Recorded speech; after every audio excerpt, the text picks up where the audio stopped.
Para comenzar esta capacitación, nos situaremos en el diagnóstico inicial de nuestra institución. El Centro Educativo República de Bolivia cuenta con una matrícula inicial de 582 estudiantes para el periodo lectivo 2023. El 100% de los estudiantes han sido promovidos teniendo 0% de repitentes y un 0% de abandono escolar.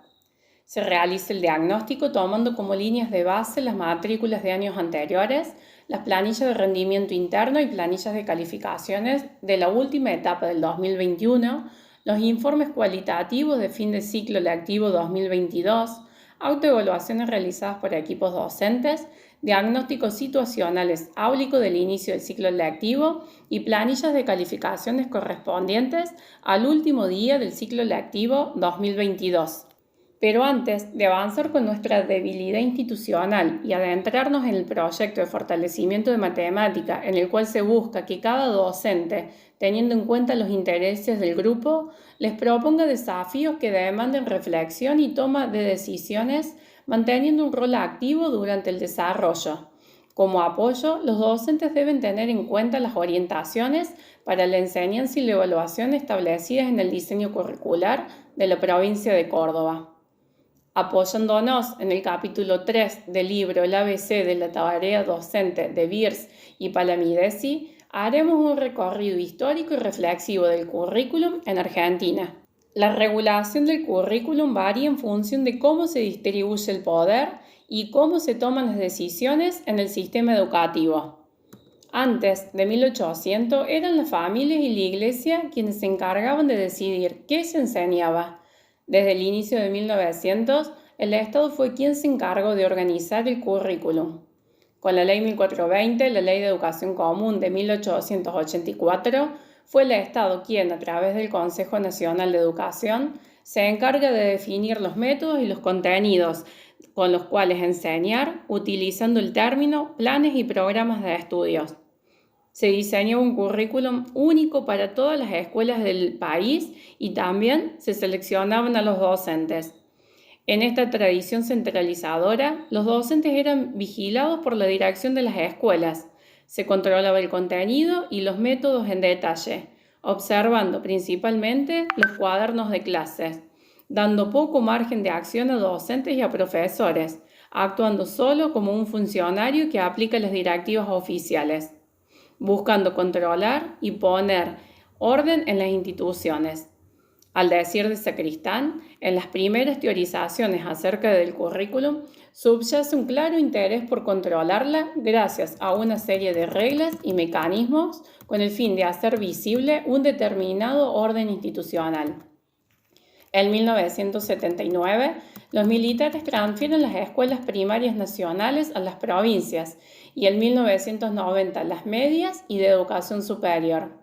Y este paso se establece definitivamente con la sanción de la Ley Federal de Educación en 1993. Con esta ley se busca brindar mayor decisión en las escuelas respecto del qué y cómo enseñar. En el modelo de regulación del currículum descentralizado desde fines de 1980, el Estado define mínimas reglas y deja margen de acción a las escuelas y a los docentes.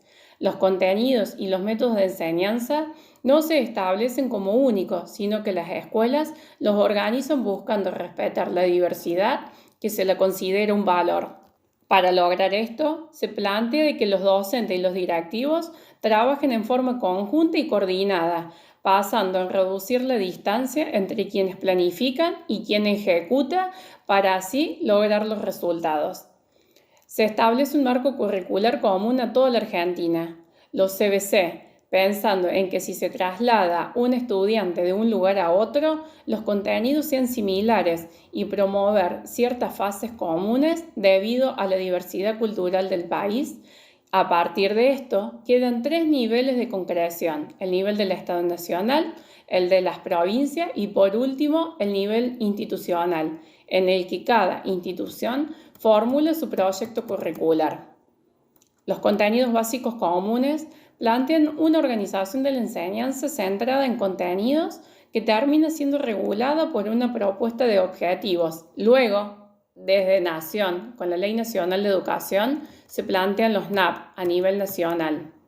En nuestra provincia contamos con los diseños curriculares a los que se le van haciendo actualizaciones. Se establecen por ciclos y por grados, dividiendo cada disciplina en ejes, objetivos y aprendizajes. También se plantean recomendaciones para la evaluación.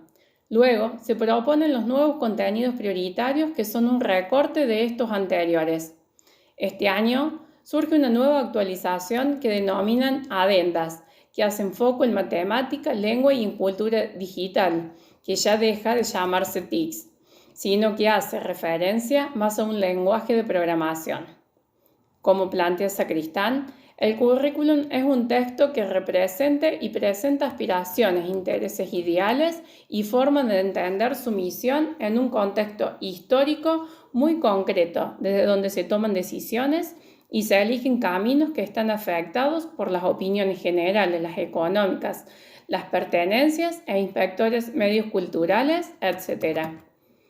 A nivel de nuestra institución, PCI, como parte fundamental del PEI, lo construimos con todos los actores institucionales, teniendo en cuenta las familias y los estudiantes, adecuando el proyecto a la normativa de Córdoba. Además, concibe el currículum como un plan que se lleva a cabo en la escuela, en el cual se desempeña un papel fundamental en la tarea docente.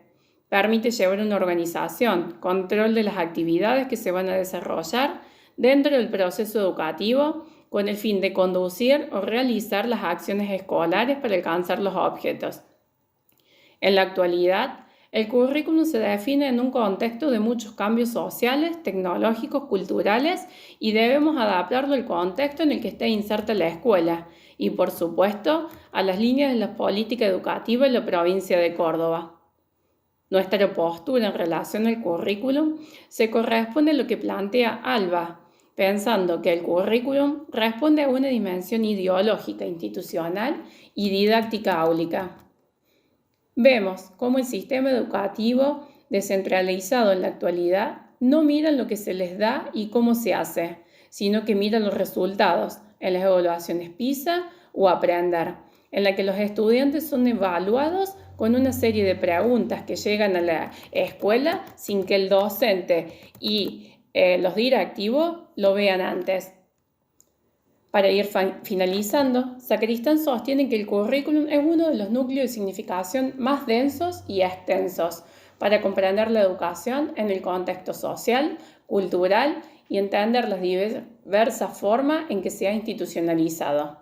En este sentido, el autor se refiere que es una herramienta de regulación pedagógica, es decir, el encargado de ordenar y estructurar la escolarización a través del contenido y las prácticas implicadas en el orden del proceso de enseñanza-aprendizaje, donde a partir del mismo se obtiene una evaluación que da cuenta del desarrollo de dicho proceso, donde no solo se evalúa al estudiante, sino también se realiza una autoevaluación docente.